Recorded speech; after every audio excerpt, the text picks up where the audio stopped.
Welcome to Necromancer, the podcast that guides you through the haunted, the forgotten, and the deeply unsettling. Each episode, we unearth chilling tales and eerie legends from the shadows of history, set the mood, dim the lights, silence the world, and let the darkness settle in. If the story stays with you, share it. Some voices were never meant to fade. Let's begin.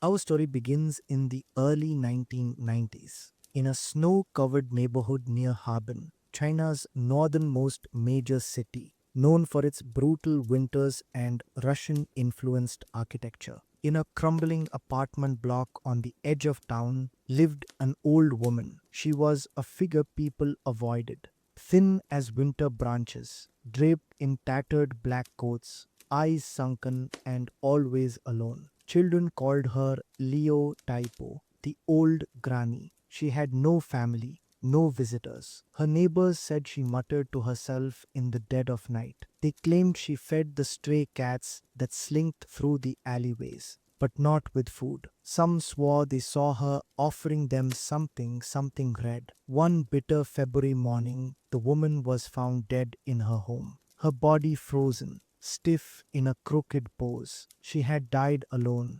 unnoticed for days. It was decided she would be buried quickly. No one wanted to waste time or money on someone who frankly gave everyone the creeps. But what happened next is where folklore gives way to something far more terrifying. As her body lay in the funeral home, unattended, a black cat from the alley slipped in, no one knows how, and leapt over her coffin. Moments later, a scream was heard. The mortuary assistant burst out of the room, pale as paper, eyes wide, unable to speak for hours. All he managed to whisper was, "She sat up." When the others rushed in, the coffin was overturned. The body was gone.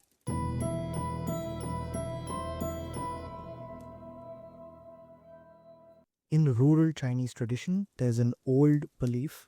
It's said that if a cat jumps over a corpse, the spirit of the deceased may return unnatural, twisted. The Chinese call this Mao Giu Shi Tia. The belief goes that the cat steals part of the soul and returns it broken. Over the next week, strange things began to happen in that neighborhood. Children began disappearing. First one, then two, then three. Each time they were last seen walking alone after dark. And each time a black cat had been spotted nearby, watching from a rooftop or curled on a windowsill. A boy named Wei claimed to have seen something outside his window. He described an old woman with a twisted, hunched back, but with the face of a cat, fur where there should have been skin, eyes that reflected like headlights, and a mouth that stretched into a jagged grin with fangs that didn't belong in any human body. Authorities were called, a search began. They found strange scratches on the walls of the apartment block,